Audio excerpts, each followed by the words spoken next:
Yes, tumerejea na tunaendelea kuwa na kasoro kidogo ya umeme, lakini ni kawaida.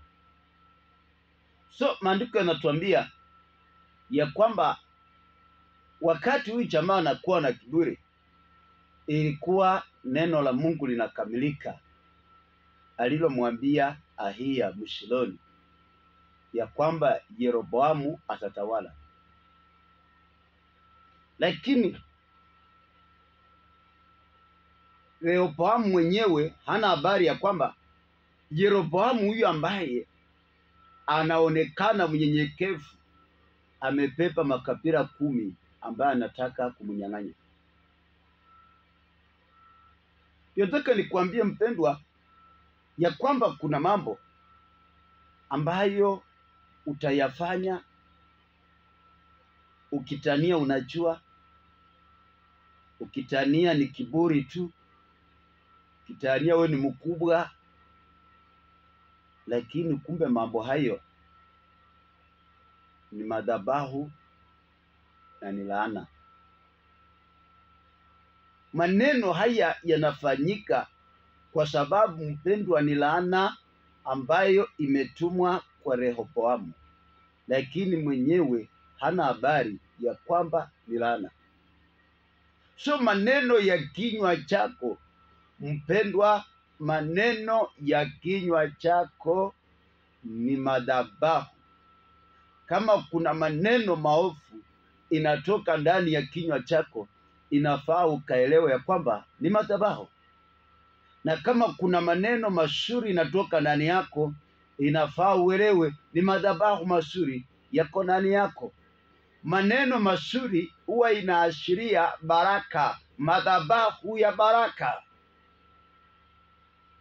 Maneno mabaya ya kiburi na majivuno kama hii ya Rehoboamu ni ishara ya laana, na sasa laana hiyo inakuja kuleta upungufu katika maisha ya mtu.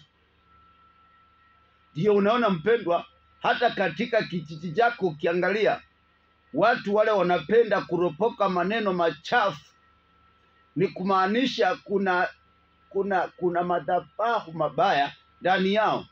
Na wale watu ukiangalia kumaliza kwao ni kubaya. Maneno ya kinywa cha mtu ni madhabahu. Maneno ya kinywa cha mtu ni madhabahu. Maneno mazuri kutoka kwa kinywa cha mtu ni madhabahu mazuri na yanaashiria baraka. Maneno mabaya kutoka kwa kinywa cha mtu ni madhabahu mabaya yaliyo ndani yake, na huyo mtu anasababisha laana kwake na kwa jamii yake. Watu walio na maneno mazuri kutoka kwa kinywa huwa wanaibuka na vitu vizuri katika maisha yao, maana madhabahu mazuri yanazaa vitu vizuri. Daudi alikuwa ni mtumishi wa Mungu na alikuwa na maneno mazuri, alikuwa na matendo mazuri.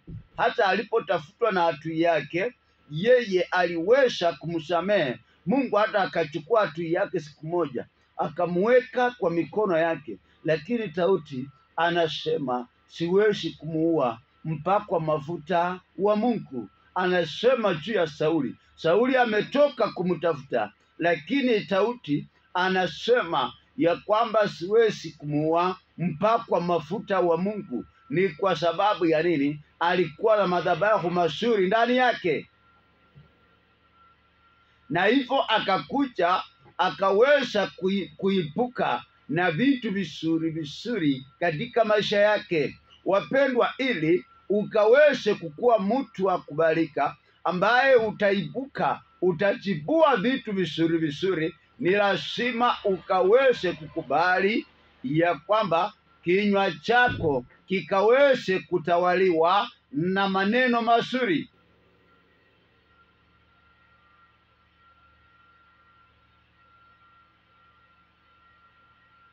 nataka tukaweze kuona mtu mmoja ambaye alikuwa na madhabahu mazuri na alikuwa mtu mkubwa, lakini anatumia madhabahu mazuri yaliyo ndani yake kwa maneno mazuri ili kusababisha vitu vizuri kukuja kwake. Tuangalie kitabu cha Mwanzo mlango wa 33.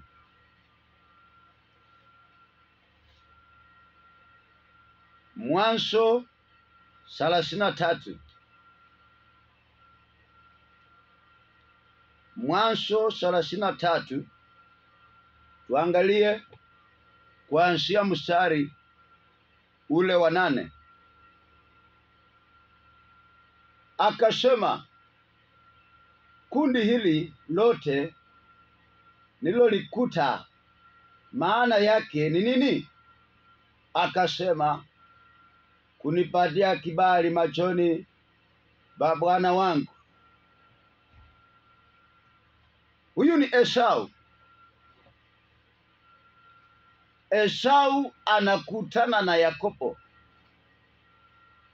Yakobo alikuwa ametengana na Esau zaidi ya miaka 20 akikaa kwa mchomba wake. Aliporudi, Yakobo alikuwa na akili wazi ya kwamba mimi nilimkosea ndugu yangu, maana nilichukua mbaraka wake kwa akili yangu.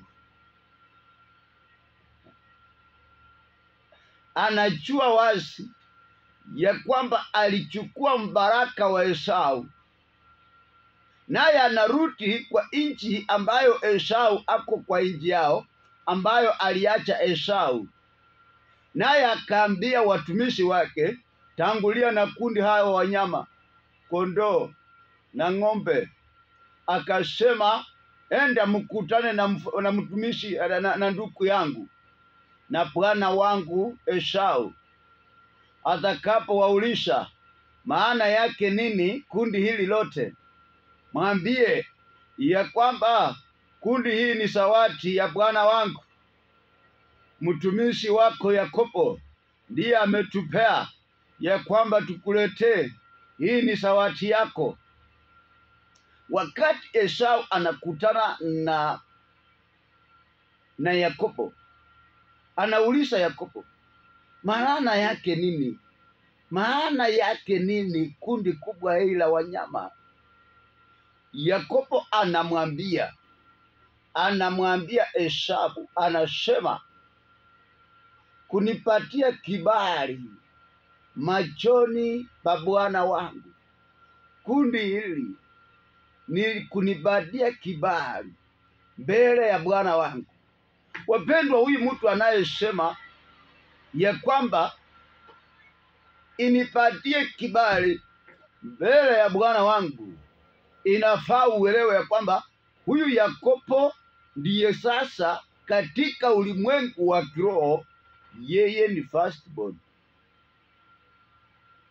lakini katika ulimwengu wa mwili yeye ni mtoto mtoko kwa Esau. Lakini wakati alinunua roho ya Esau ya ukubwa, wakati alipatia Esau ndengu. Hayo maneno yanapatikana katika Mwanzo 27. Wakati Yakobo alipatia Esau ndengu, akanunua ukubwa wa Esau. Alinunua roho ya Esau ya ukubwa, lakini hakununua mwili. Alinunua roho ya Esau ya ukubwa. Sasa yeye alikuwa mkubwa kiroho, yeye ndiye mkubwa kiroho, lakini ni mtoko kimwili, maana alinunua roho ya Esau ya ukubwa. Sasa kimwili yeye ni mtoto, lakini kiroho yeye ni mkubwa. Na Yakobo anaelewa maneno haya ya kwamba katika ulimwengu huu tunaokaa wa mwili ndugu yangu mkubwa ni Esau, lakini kiroho, katika ulimwengu wa kiroho, nilinunua roho yake ya ukubwa. Mimi ni mkubwa, lakini sasa roho ambayo niliinunua kwa ndengu kutoka kwa Esau iko ndani ya mwili wangu. Roho inakaa ndani ya mwili, wapendwa. Sasa Yakobo alipoinunua roho, aliweza kuiweka ndani ya mwili wake. Wakati alikuwa anatembea na roho ya ukubwa ya Esau, lakini yeye mwenyewe mwili na miaka ni mtoko kwa Esau.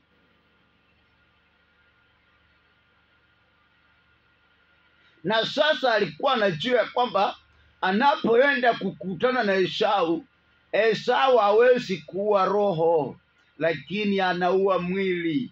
Akaokopa, akatuma shawati, akatuma wanyama ili kutafuta kibali mbele wa bwana wake wa mwili. Bwana wa mwili wake ni Esau, maana yeye ni mkubwa mwili, alitangulia kutoka kwa tumbo ya Rebeka. Lakini kiroho, katika ulimwengu wa kiroho, Yakobo anajielewa ya kwamba yeye ni mkubwa. Anamwambia Esau ya kwamba natafuta kibali mbele ya bwana wangu. Anamuita bwana wangu maneno mazuri, anatumia maneno mazuri, maana ndani yake ako na roho na madhabahu mazuri. Anatumia maneno mazuri, anajua ya kwamba yeye ndiye Bwana Mungu. Ameweza kumpea hiyo nchi ambayo Esau anaishi ndani, siku ambazo zinakuja Mungu ameweza kumpea Yakobo na uzao wake, ndio watatawala Esau, maana ako na roho ya ukubwa ya Esau ndani yake. Lakini anatumia maneno mazuri kutoka kwa madhabahu mazuri. Anaambia Esau ya kwamba bwana wangu, lakini anajua ya kwamba yeye ndiye mkubwa. Lakini hapa ananyenyekea, anajifanya mtoko ili akuwe mkubwa. Maneno mazuri, mpendwa. Rehoboamu aliambiwa na wazee, waambie watu hawa maneno mazuri ili wakuwe watoko wako. Lakini hawa watu ni wakubwa, maana wako makabila 10, ni wakubwa mpendwa. Rehoboamu alikuwa kiongozi wa kabila moja la Yuda, lakini Yeroboamu alikuwa amepakwa mafuta ya makabila 10 wakati walikuwa wamesimama hapa. Sasa Yeroboamu katika ulimwengu wa kiroho alikuwa mkubwa, maana ako na makabila 10, lakini Rehoboamu alikuwa amepewa ufalme. Yeye ni mkubwa kimwili, maana amepewa ufalme wa Yuda.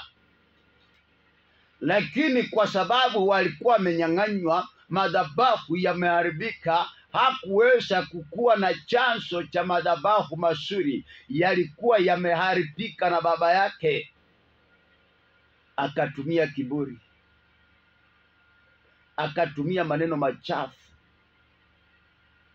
Wana wa Israeli kupitia wakiongozwa na Yeroboamu wakasema katika kitabu cha Wafalme wa Kwanza 12 kuanzia 16 kuendelea, wakasema hatuna haja na nyumba ya Yese, hatuna haja na nyumba ya Yuda, kwani mwana wa Yese atatufanyia nini? Kwani yeye ndiye nani? Nao wakaenda katika nchi yao, wakamteua Yeroboamu akawa mfalme wao wa makabila 10. Huyu jamaa aliyetumia maneno mapaya, huyu jamaa aliyetumia kiburi, aliyetumia maneno machafu, akashushwa ngazi akawa mfalme wa kabila moja. Ndio nataka nikwambie mpendwa, ya kwamba madhabahu ya miungu yanashusha mtu ngazi. Kazi ya madhabahu ya miungu mpendwa ni kukushusha ngazi, kushusha mtu cheo, kushusha mtu cheo. Yakobo anasema ya kwamba natafuta kibali mbele ya Bwana wangu, lakini yeye ndiye Bwana. Anajua wazi ya kwamba ndani yake ako na roho ya Esau, kwa hivyo yeye ndiye mkubwa, lakini kimwili yeye ni mtoko. Mpendwa, ukiwa mkubwa kiroho na ukuwe mtoko kimwili, wewe utaongosha watu wanaokushinda. Ili mpendwa, ukaweze kuwa papa wapoma, ukaweze kuwa mtu unaitwa mshazi, unaweza kuwa baba ukiwa na kilo yako 60, lakini Mungu amekupea watoto, amekupea watoto 10, amekupea watoto 5, amekupea mke. Wapendwa, ukiweka pamoja kilo ya mwanamke, uweke pamoja kilo ya watoto, uunganishe kilo ya mke wako na kilo ya watoto wenye umeshaa, mpendwa, kimwili hao watu wanakushinda, lakini kitu kinafanya unawaongosha ni madhabahu yaliyo ndani yako. Iwapo madhabahu yaliyo ndani yako ni makubwa, utaweza kuwaongosha, maana hao ni wengi. Lakini mpendwa, ukiwa na madhabahu mabaya, madhabahu machafu, utatumia kiburi. Wakati utatumia kiburi, hata nao watasema hata sisi ni wakubwa. Ndio unasikia mpendwa, katika poma ambalo liko na madhabahu machafu, madhabahu ya miungu, watu wanatumia kiburi, hawatumii hekima. Unaona, kwa sababu madhabahu iko ndani ya msasi, madhabahu mabaya. Mtoto anaambia baba yake ya kwamba hata mimi niko na ndefu kama yako, na ni ukweli yako na ndefu, lakini roho iliyo ndani yako ni ndogo, roho chafu. Sasa roho chafu hiyo inapeleka madhabahu machafu hiyo ndani yako, inapeleka maneno machafu kwa mtoto. Mtoto anakuambia hata mimi niko na ndefu kama yako. Hata mtoto anaweza mpendwa kuacha ndefu kwa miaka 2 hawezi kunyoa, na wewe msasi unanyoa kila wiki. Hata mtoto anakuambia ndefu yangu ni kubwa kuliko yako, ukicheza nitakuweka kofi. Na kweli ukiangalia mpendwa, mtoto ndefu ni kubwa, alafu tena mtoto hata anakushinda kilo, maana mtoto amenona kukuliko. Mtoto anaendelea kukucha, anakuwa, na wewe unaendelea kuteremka, na uko na madhabahu machafu.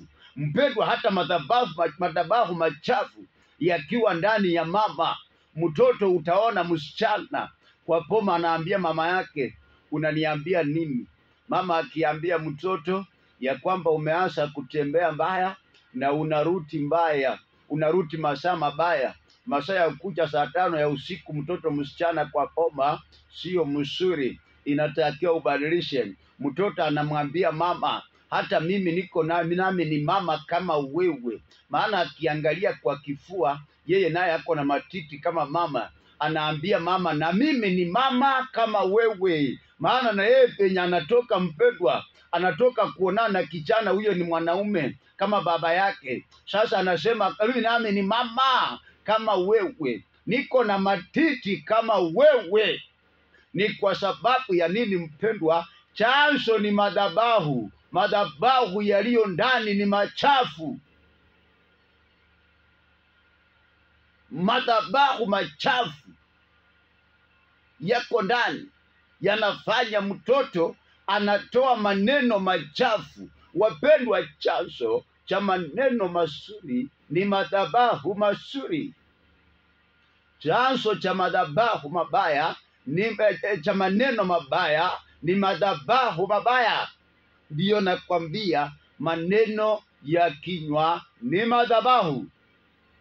Mungu alipochukua madhabahu akaweka ndani ya Solomoni, akaambia Daudi katika kitabu cha Samueli wa pili mlango wa 7 mstari wa 11, akasema, Daudi, mimi nimekupenda na nitakujengea nyumba. Nyumba ambayo Mungu alikuwa anaambia Daudi atamjengea haikuwa nyumba ya kulala, maana ukisoma katika Samueli wa kwanza 7 kuanzia penyewe, maandiko yanasema ya kwamba Mungu alikuwa amemstarehesha Daudi, naye akajenga nyumba ya kifahari. Alikuwa amemshindia maadui zake kona zote. Daudi akastarehe katika nyumba ya kifahari, katika makao ya kifahari, naye akasema, nataka nimjengee Mungu nyumba. Mungu akaambia Nathani ya kwamba enda umwambie Daudi ya kwamba hutanijengea nyumba wewe, maana umekuwa na vita mingi, bali mwanao ndiye atakaye nijengea. Na akamwambia Daudi katika Samueli wa kwanza 7:11 ya kwamba Daudi, nitakujengea nyumba. Wakati Mungu alisema na kujengea nyumba, wapendwa, alikuwa amemjengea Solomoni ndiyo nyumba ya kiroho. Solomoni alipozaliwa na Daudi, ilikuwa ni nyumba ambayo Mungu ameijenga. Ameweka madhabahu ambayo Daudi alikuwa anataka kujenga ndani ya Solomoni. Ndio Solomoni akaweza kuja kusimamisha kanisa la Yerusalemu. Mungu tayari alikuwa amemfanya nyumba. Maneno ya kinywa cha mtu ni madhabahu. Maneno mazuri ni madhabahu mazuri. Maneno mabaya ni madhabahu mabaya iliyo ndani ya mtu. Maneno mazuri kwa kinywa cha mtu ni madhabahu mazuri iliyo ndani ya mtu, na italeta matunda mazuri. Madhabahu mabaya ya maneno mabaya yanayotoka ndani ya kinywa cha mtu ni madhabahu mabaya ambaye yataleta matunda mabaya. Yakobo akaambia ndugu yake Esau katika Mwanzo 33:8 ya kwamba nataka, nimetoa zawadi hii, nataka nipate kibali mbele ya bwana wangu, na yeye ndiye Bwana. Wapendwa, ukiwa na madhabahu mazuri ndani yako, itakuwezesha kutumia maneno mazuri. Maneno mazuri ukiwa nayo, hata kwa mtoto wako, hata kama hauna school fees, anataka school fees, lakini ukiwa na madhabahu mazuri na maneno mazuri, utaambia mtoto wako, tulia, nitafute pesa. Na kwa sababu uko na madhabahu mazuri, iko na roho mzuri ndani yake, itaenda kwa mtoto wako. Mtoto atadulia, atakungoja, atakutii, hata kutukana, hata kukemea. Angoje mlango ufunguke, maana uko na madhabahu mazuri. Wakati uko na madhabahu mazuri, mpendwa, hata ukifungua biashara, utaweza kutumia hayo madhabahu mazuri kusimamisha biashara yako. Ukiwa na madhabahu mazuri, utakuwa na maneno mazuri. Kuna watu mpendwa, hata wameanza biashara imeanguka, ni kwa sababu wana madhabahu machafu. Mtu umefungua duka, mtu umefungua hoteli, lakini uko na madhabahu mabaya. Hata mtu akiomba maji, unamwambia nunua kwanza. Unamwambia ulikula wapi? Hiyo ni maneno mabaya. Maneno mabaya. Unamuuliza unakunywa ulikula wapi? Huyu mtu mpendwa anaweza kunywa maji kwako leo. Na hiyo ni maneno mazuri. Mwambia chukua kikombe, ndio hii. Maji ndio hii, kunywa. Hiyo ni maneno mazuri kutoka kwa madhabahu mazuri. Maneno mazuri aliyofanya Yakobo akawa mkubwa. Huyo mtu kesho yake atapita aseme, mimi nikiwa soko hii huwa nakunywa hapa maji, hata chai nakunywa hapa, hata chakula nakula hapa. Niko nakupea tawa ya kuwa mtu mzuri ili upone. Unapona kwa maneno. Mtu asikwambia atakuwekea mkono au umeropoka, maneno yako yameosha, uko na madhabahu mabaya, utaanza biashara inaanguka, utawekea wachawi na wakanga, kumbe madhabahu iko ndani yako mbaya, hujui kulinda biashara. Nataka upone. We umeanza biashara na uko na choo huko nyuma. Mtu ametoka mbali, hata ako na shida ya tumbo. Tumbo inauma kila mtu, hata we huwa inakuuma. Mtu anakuja anauliza, nisaidie choo, ofisi iko wapi? Anataka aende kwa choo, amefinyika tumbo. Unamwambia ulikula wapi? Hapa hatuna choo. Unanyima mtu ufunguo mpaka mtu anaara kwa nguvu.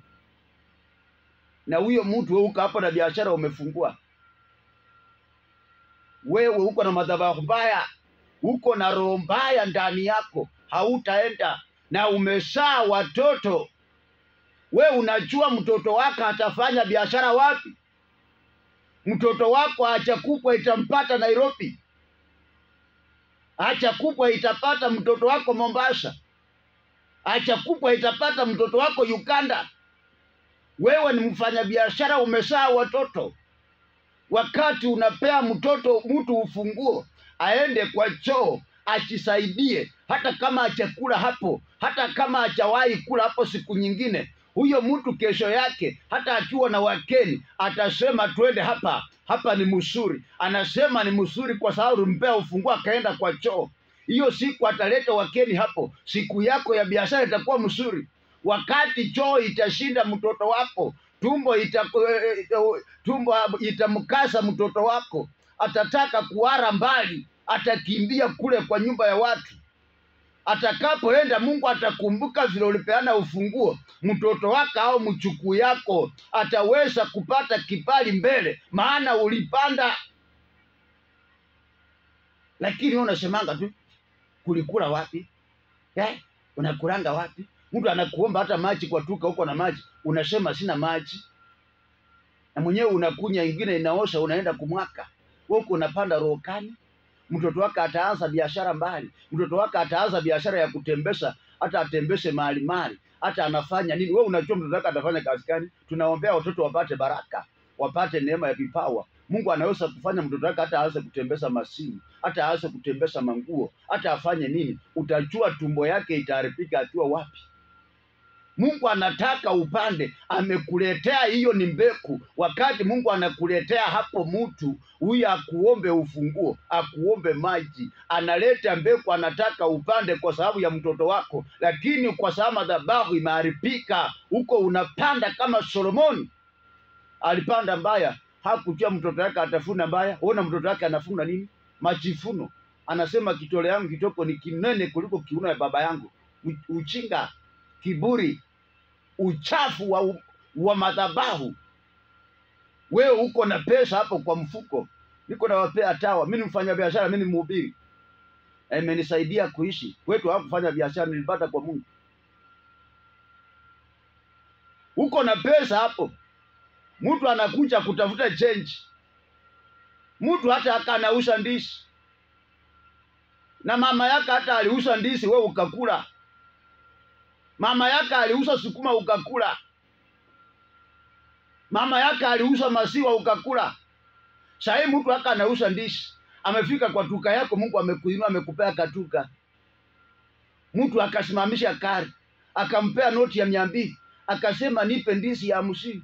Mama ya wenyewe, mtoto ya wenyewe, naye ni mtoto kama mtoto wako, anakimbia kwako na noti ya 200, anasema nisaidie change. Ameona muujiza wa Mungu, ameuza ndizi ya 50, aka anatembea naye kwa kichwa, anakimbia kwako, anaomba change. Hiyo ni mbegu Mungu ametuma. Unasema sina change, na uko na masilva imejaa pale, uko na 50 imejaa pale. Unasema sina change, anakuranga hapa, ananuanga hapa sukari, ananuanga hapa majani. Wacha nikwambie, huko unajimarisha. Mungu atachukua hiyo roho ya kuuza ndizi kuche kwa mtoto wako, atatembea kutafuta change kama umekufa, na hatapata. Chenye unapanda ndiyo utafuna. Umezaa watoto, umezaa wachukuu. Ukipanda, ukipea huyo mtu change, usione mtoto wako, usione huyo ni mtu. Kama ni mumama, ona kama mama yako. Kama ni mzee, muone kama baba yako. Uko, yani ona huko unapea baba yako change, ona huko unapea mama yako change. Huyo mtoto muone kama ndugu yako mtoko, unapea ndugu yako mtoko change.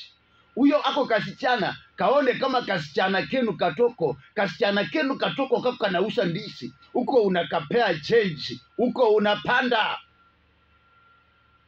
Ako kakatoto mse, kaone kama katoto kako kameanza biashara, kanatafuta change, unanyima mtoto wako change. Hiyo ndiyo inaitwa maneno mazuri. Maneno mazuri inafanya mtu anakuwa mkubwa. Maneno mazuri inafanya Mungu anakupanua. Hayo maneno itafanya Mungu akumbuke mtoto wako. Hayo maneno itafanya Mungu akumbuke mjukuu wako. Mpendwa, utaona baraka ya Mungu. Maneno mazuri ya kinywa cha mtu ni madhabahu mazuri yaliyo ndani ya mtu. Maneno mabaya yanayotoka kwa kinywa cha mtu ni madhabahu machafu yanayotoka kwa mtu, yanayokaa kwa mtu mbaya. Mpendwa, maneno ni madhabahu. Tambua hii. Wiki linalokuja tutazungumzia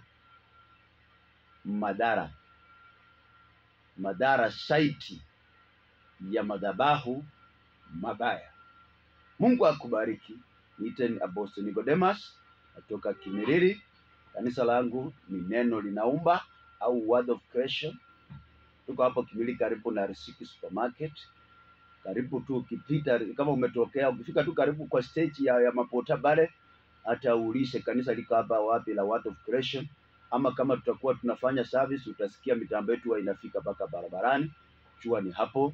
Mungu akusaidie, akikukusa ya kwamba ukue sehemu ya madhabahu haya, ili tukaweze kujifundisha kurejesha baraka iliyopotea. Nasema karibu. Mungu akubariki, akupe ufunuo, afunue moyo wako, ili neno liumbe kitu kipya ndani yako. Neno linaumba. Barikiwa katika jina la Yesu.